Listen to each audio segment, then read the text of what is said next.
I have in the past advised a number of people to claim citizenships that are available to them for free or for a very low price, but there's one that came across my desk recently that I simply wouldn't accept no matter the cost. I'm going to tell you what it is.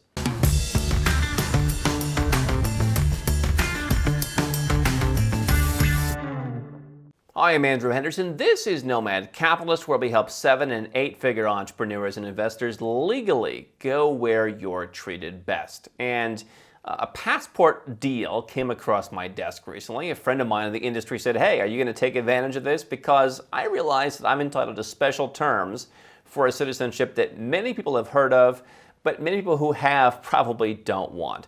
Now, let me just set the stage for you.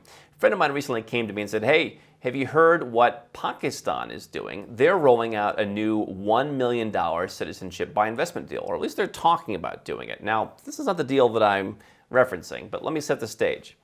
The idea was that someone who basically puts $1 million into the Pakistani economy can claim citizenship there, and the idea was that, much as is in the case with Jordan's citizenship by investment program, you're not going to see a lot of people coming out of the woodwork to put money into Jordan or into Pakistan for 7-figure sums, but you will see people who potentially have already been living there and have already invested there claiming citizenship, which by investment would be much easier than simply waiting to be naturalized. The conditions are probably easier, etc.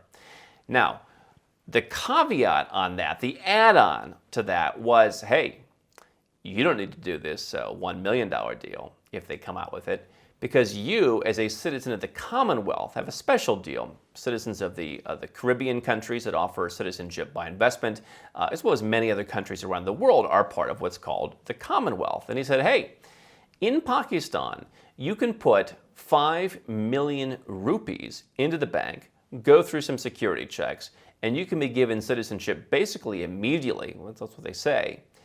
For this 5 million rupees, or about 30,000 US dollars. And so as a St. Lucian citizen, soon to be citizen of a second Caribbean country, I am a citizen of the Commonwealth and therefore can avail myself of this deep, deep discount for Pakistani citizenship. And so my advice is that in most cases, if you could get citizenship in a country through legal means, for a $30,000 investment or a $30,000 donation, I would say generally it's a pretty good deal. You go back and look at the New York Times in the early 1990s, Peru had a relatively unpublicized deal where you could become a Peruvian citizen for $25,000. It shows the power of inflation because Peruvian citizenship is not that bad. Back then, most countries in that part of the world, including the Caribbean, could not go to Europe without a visa. That's a very recent phenomenon that so many countries can go to Europe visa-free. So certainly back then, Peruvian citizenship wasn't that great, but nor were a lot of other ones. You had St. Kitts and Nevis back then, and they certainly weren't that inexpensive. Peruvian citizenship today is actually a pretty good citizenship, and it gives you the flexibility, as we've seen how the world has gone, to have certain privileges around South America. And so I would do that deal, but the deal no longer exists. Belize had a deal in the late 90s for, I believe, $40,000, also long gone. So I'm not suggesting you put cash in an envelope. I've certainly seen some of these scams on the internet. You want to do a legitimate deal. But anytime citizenship comes across for $30,000, I would strongly consider it, with the exception of Pakistan. Now, I've heard a lot of good things about Pakistan recently. I've got a lot of people that we're working with who've been very successful hiring in Pakistan. We've also hired 1 or 2 folks from Pakistan who live elsewhere at this point. But my concern being Pakistani, and I say this as someone who's gone through numerous citizenship by investment programs, including the Comoros. The Comoros is a country people haven't really heard much about. It's interesting. People really know that I'm not from there. And while certainly the country is very poor, I think people understand that there was an investment citizenship, and it's a little bit different perspective. Pakistan, number one, geopolitically, certainly has its issues. You have disputes between India and Pakistan, which potentially could cause problems if you wanted to go to India, if you wanted to do business somewhere. I mean, that could come up in a number of different capacities. But Pakistan's a very well-known country, and some of these disputes, the geopolitical issues, even going back to the days of the war on terror, have been widely publicized. And so there's a difference between being a citizen of a country with the population of Peru or the population of the Comoros and being a citizen of one of the most populous countries on earth that is well known for some of these issues. Now, nobody loves the Pakistani people more than I do, but I can tell you, when I talk to them, they say, well, certainly I get some grief for having the passport. Are people going to look at someone who looks like me and think, oh, this guy's really Pakistani? Perhaps not.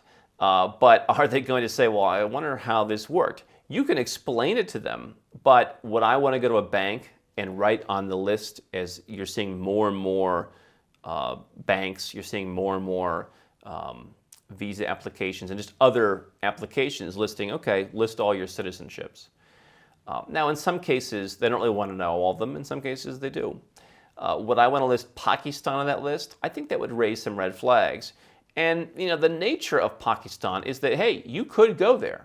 I think Pakistan, well, it's not my first choice to live, is more livable than a lot of Westerners think. There are places in Pakistan where you could go and you could live relatively well in a place like Karachi, in the right neighborhood. But the fact that, okay, now you're going there. And so now there may be times when you need to get a police report from Pakistan because it's a country of citizenship for you and you have spent time there. It just seems like, number one, it could be a hassle. But it also seems like, you'd be really potentially causing some damage to your profile. Now, if you are from, Bangladesh, if you are from some other part of, that region, and you are living and doing business there, then you can certainly explain that. And by the way, the profile is already going to have a hit. One of my friends who lives in Turkey is not Turkish. He is a Westerner. He's lived there for so long. I said, why don't you just get the citizenship? I said, if you ever need to, go and, through some bureaucracy, you're already, saying, hey, listen, I live in Turkey. And to the extent that there's some kind of reputational issue with that, which I'm not convinced is a big reputational issue, but to the extent that anyone kind of raises an eyebrow, you live in Turkey, you might as well have the passport to go with it. I mean, you already have any of the preconceived notions against you. And so I just think that, building a passport profile, I'm open to exotic citizenships. If Bolivia came out tomorrow and said, hey, listen, we're offering citizenship, I'd be interested in that, in all seriousness. I think that having access to South America would be good. And the fact that Bolivia maybe is one of the more exotic countries and lesser known and more enigmatic countries wouldn't necessarily scare me. But Pakistan is perhaps a bridge too far. This is not because of the religion, because certainly I think that if you offered me a Malaysian passport, dual citizenship restrictions aside, it'd be very interesting to me. It's a great passport. I don't know that I would necessarily want an Indian passport, by the way, for the same reasons, although the ability to live in India and work there in what could be the world's largest economy in the future could be interesting. But I think that with these countries, you want to be aware of the profile. And I think it's different than being Montenegrin. Certainly there are some people, there are some offshore banks that look at the Balkans and say, we don't want to touch that. And so you might be closing a few doors if you go through, let's say, Montenegro's citizenship by investment program. Heck, some of the Caribbean citizenships, probably are some banks out there who just say, we don't want to deal with this. Vanuatu, definitely some people out there who say, we don't want to deal with this. But it's a different caliber where people understand what it is. Pakistan does not have a widely published citizenship by investment program. And so for me, when I'm looking at second citizenship, I want to have the best strategic plan B, and then I want to get something emotional, i.e. I'm going to do Antigua, and then I'm going to go and, do Montenegro, or I'm going to live in Serbia, or I'm going to get Colombia, or, whatever the case may be. For me, a country like Pakistan, unfortunately, wouldn't make the cut. Don't stop now. We've got well over 1,000 more videos here on YouTube for you to watch and learn how to go where you're treated best. And if you want to work with Nomad Capitalist personally, go to nomadcapitalist.com/apply, learn about our unique, tried and true process, garnered over years of experience, and learn how you can become our client.